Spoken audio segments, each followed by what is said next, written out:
دوستوں میں حاضر ہوں سائمہ اسلامک ٹیچر سے، اور آج میں آپ کے لیے ویڈیو لے کر آئی ہوں وہ مولانا طارق مسعود کی ایک ویڈیو ہے جو طلبے کرتے ہیں کہ آپ یہ بتائیں کہ قرآن سے مردے بات کرنا شروع کر دیں، یہ کر دیں وہ کر دیں، تو آپ پریشان مت ہوں۔ آپ سے پہلے بھی پیغمبروں کا مذاق اڑایا گیا تھا، میں نے کافروں کو مہلت دی، کبھی ایسا نہیں ہوا کہ انہوں نے مذاق اڑایا اور کافروں پر فوراً عذاب آ گیا، تو میں نے مہلت دی ہمیشہ سے۔ ثم اخذتهم، لیکن پھر میں نے ان مذاق اڑانے والوں کو پکڑا ہے، چھوڑا نہیں کسی کو۔ فکیف کان عقاب، تو اٹھاؤ ماضی اور پوچھو اپنے باپ داداؤں سے اور ان کھنڈرات کو دیکھو کہ میرا عذاب ہوا کیسا ان کے ساتھ۔ افمن هو قائم علی کل نفس بما کسبت، قرآن کا اصل مضمون چونکہ توحید ہے، پھر اللہ اسی مضمون کی طرف آتے ہیں کہ بتاؤ جن بتوں کی تم عبادت کرتے ہو کیا ان کی انسان پر نگرانی ہے؟ کیا یہ انسان کے اعمال کو دیکھ رہے ہیں؟ معبود ہونے کے لیے تو ایک بڑی شرط یہ ہے کہ اس کو آپ کے اعمال کا تو پتہ ہو، اس کا علم تو کامل ہو۔ تو اللہ فرماتے ہیں ایک ذات تو وہ ہے جو اللہ کی ہے، هو قائم علی کل نفس بما کسبت، وہ تو ہر نفس پہ نگران ہے، اس کے عمل کو دیکھ رہا ہے۔ اور ایک تمہارے معبود ہیں جو بند کمرے میں ہوں تو بند کمرے میں ہی ہیں، جہاں بٹھا کے چلے جاؤ قیامت تک وہیں رہیں گے، ان کو تمہارے اعمال کی خبر نہیں ہے، تو تم ان کو خوش کیسے کرو گے؟ معبود جس کو خوش کیا جاتا ہے عبادت کر کے، اس کو پتہ تو ہوگا آپ کیا کر رہے ہیں۔ اچھا عمل کریں گے وہ ثواب دے گا آپ کو، برا عمل کریں گے وہ سزا دے گا، لیکن اس کو علم تو ہو، تو یہ علم تو اللہ کے پاس ہے۔ اس کے باوجود قرآن کہتا ہے وَجَعَلُوا لِلَّهِ شُرَكَاءَ، وہ خدا جو ہر نفس پر کی نگرانی کر رہا ہے اس خدا کے ساتھ انہوں نے شریک ٹھہرا لیے ہیں۔ قُلْ سَمُّوهُمْ، اے نبی ان سے کہہ دیجئے ذرا ان کے نام تو بتاؤ ہمیں، وہ کون ہے؟ اصل میں انہوں نے تو نام رکھے ہوئے تھے لات، عزا، منات، لیکن یہاں نام کا مطلب یہ ہے کہ ان کی صفات بتاؤ۔ جیسے ہم کہتے ہیں نا کہ یار ایک شخص نے دعویٰ کیا کہ میں یہ پہاڑ کو یہاں سے وہاں ہلا کے دکھاؤں گا، آپ کو پتہ ہے یہ جھوٹا دعویٰ کر رہا ہے، تو آپ کہتے ہیں یار مجھے اس کو بندے کا نام تو بتاؤ، وہ کون ہے بھائی، ہمارے سامنے تو لے کر آؤ وہ۔ تو یہ محاورے کے طور پہ کہا جاتا ہے ذرا اس بندے کا ہمیں بھی تو نام بتاؤ، تو مطلب یہ نہیں ہوتا کہ ان کا نام آپ بتانا شروع کر دیں، مطلب یہ کہ ایسا کوئی بھی نہیں کر سکتا۔ تو اللہ بھی فرماتے ہیں کہ تم نے جن کو اللہ کے ساتھ شریک ٹھہرا لیا ذرا ہمیں ان کے نام تو بتاؤ، ہم بھی تو سنیں کون اتنا پاورفل ہے جو اللہ جیسا ہو سکتا ہے۔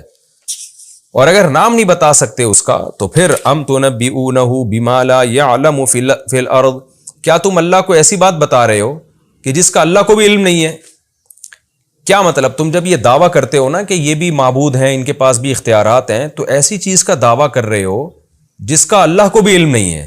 اور اللہ کو علم کیوں نہیں ہے؟ اس لیے کہ یہ علم دنیا میں ہے ہی نہیں۔ یعنی اللہ کے علم میں جو بات ہے وہ تو یہ ہے کہ یہ عبادت کے قابل نہیں ہے، اور تم اللہ کو ایسی بات بتا رہے ہو جو اللہ کے علم میں نہیں ہے، کیونکہ اللہ کا علم تو صحیح ہوگا نا، غلط بات کا تھوڑی اللہ علم رکھے گا۔ ام بظاہر من القول، یا تم ہوائی باتیں کرتے ہو، صرف اوپر اوپر سے کہتے ہو کہ یہ شریک ہیں جن کی ہم نے عبادت کرنی ہے، تو دونوں باتیں غلط ہیں۔ بغیر دلیل کے بات کرنا بھی غلط، اور اللہ کے سامنے ایسی چیز کا دعویٰ کرنا جس کا اللہ کوئی پتہ نہ ہو، تو تم اللہ سے بھی آگے نکل رہے ہو، تو یہ بھی غلط۔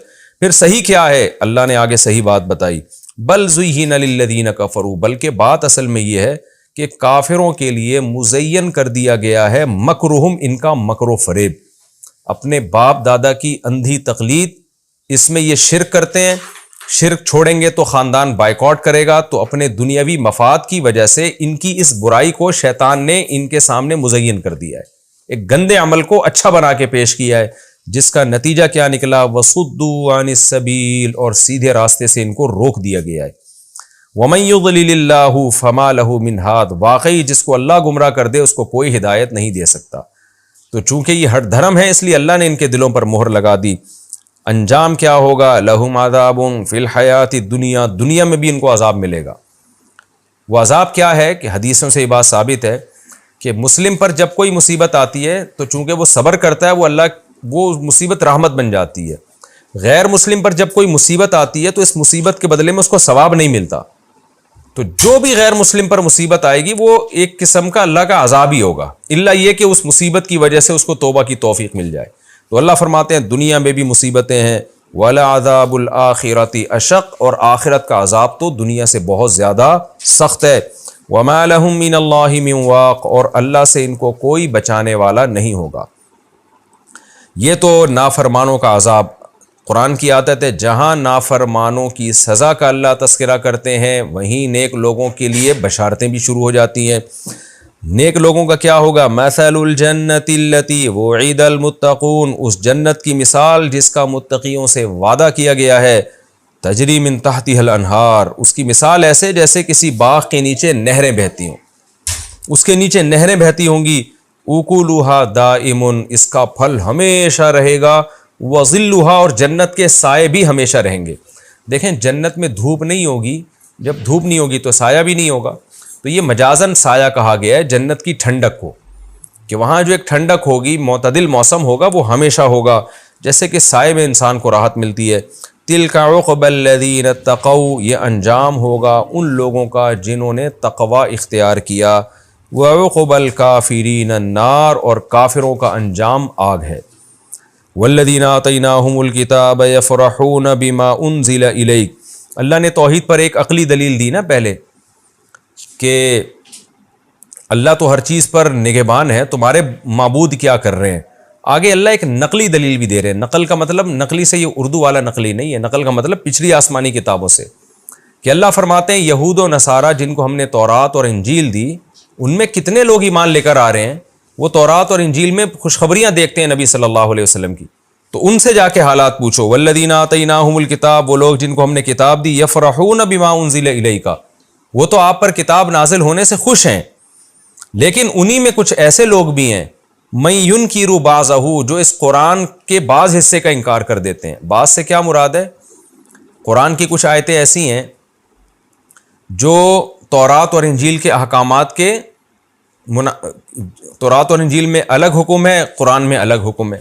تو اہل کتاب میں ایک گروپ وہ تھا جو کہتا تھا کہ یہ قرآن درست ہے، لیکن کچھ احکامات اس کے صحیح نہیں ہیں، کیونکہ تورات اور انجیل کے خلاف جا رہے ہیں وہ احکام۔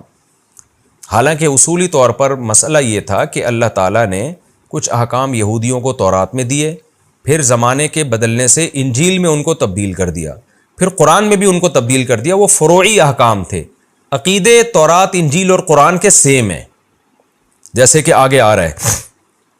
تو اہل کتاب پر رد کیا جا رہا ہے کہ وہ اہل کتاب جو اس کے بعض حصے کا انکار کرتے ہیں فروعی مسائل کی وجہ سے، وہ غلطی پر ہیں۔ کیوں؟ آگے قرآن کہتا ہے قل انما امرت، اے نبی آپ ان سے کہہ دیجئے مجھے یہ حکم دیا گیا ہے ان اعبد اللہ، کہ میں اللہ کی عبادت کروں، ولا اشرک بہ، اور اس کے ساتھ شریک نہ کروں۔ اس مضمون میں تو تورات اور انجیل اور قرآن سیم ہیں، باقی فروعی مسائل میں تو زمانے کے لحاظ سے تبدیلی ہو سکتی ہے، وہ تو پھر انجیل والوں کو چاہیے تورات کا بھی انکار کریں۔ تو یعنی قرآن نے ان اہل کتاب کا تذکرہ کیا جو قرآن پر ایمان لاتے ہیں۔ ظاہر ہے وہ اہل کتاب جو ایمان نہیں لائے ان کا تو تذکرہ نہیں ہو رہا، ان کا تذکرہ کیا جن کو جو ایمان لے کر آتے ہیں۔ پھر ان میں دو جماعتوں کا اللہ نے ذکر کیا، کچھ تو ہے جو پورے مسلمان ہو گئے، کچھ کہتے ہیں بھائی یہ پوری کتاب کو ہم نہیں مانتے، لیکن قرآن کے بعض حصے کا انکار پوری کتاب ہی کا انکار ہے اللہ کی نظر میں۔ تو ان کا جواب دیا جا رہا ہے کہ اے نبی آپ ان سے کہہ دیجئے کہ مجھے یہ حکم دیا گیا ہے کہ میں اللہ کی عبادت کروں اور اس کے ساتھ کسی کو شریک نہ کروں۔ تو یہ مضمون تو تورات اور انجیل اور قرآن کا سیم ہے، تو تم کیسے قرآن کے بعض حصے کا انکار کر رہے ہو؟ فروعی مسائل کا انکار کرتے ہو، وہ تو پھر ہر زمانے کے لحاظ سے تبدیل ہوتے ہیں۔ الیہ ادعو، میں اللہ ہی کی طرف لوگوں کو بلاتا ہوں اور اسی کی طرف مجھے لوٹ کر جانا ہے۔ تو اس سے یہ بھی پتہ چلا کہ توحید کے ساتھ تورات اور انجیل اور قرآن کا اتفاق اس پر بھی ہے کہ میدان حشر قائم ہوگا، ہم سب نے اللہ کی طرف لوٹ کر جانا ہے۔ وَكَذَلِكَ أَنزَلْنَاهُ حُكْمًا عَرَبِيًّا، اس طرح ہم نے اس عربی حکم کو نازل کیا، آرڈرز کو نازل کیا عربی میں، جیسے ہم نے تورات اور انجیل کو نازل کیا نا، تو ہم نے قرآن بھی اسی طرح ہم نے نازل کیا ہے۔ وَلَئِنِ اتَّبَعْتَ أَهْوَاءَهُمْ، اور اے نبی اگر آپ نے ان کی خواہشات کو فالو کیا۔ وہ خواہشات کیا تھیں؟ بعض اہل کتاب کہتے تھے آپ قرآن میں کچھ تبدیلی کر لیں جو بالکل انجیل اور تورات کے مطابق بنا دیں تو پھر ہم اس پر بھی ایمان لے آئیں گے۔ تو قرآن کہہ رہا نا نا نا نا، اے نبی اگر آپ نے ان کی خواہشات کی اتباع کی، بعد ما جاءک من العلم، بعد اس کے کہ آپ کے پاس علم آ چکا ہے، ما لک من اللہ من ولی ولا واق، تو اے نبی آپ کے لیے نہ کوئی اللہ کی طرف سے دوست ہوگا جو آپ کی مدد کرے، اور نہ کوئی واقی سے ہے یہ نا بچانے والا۔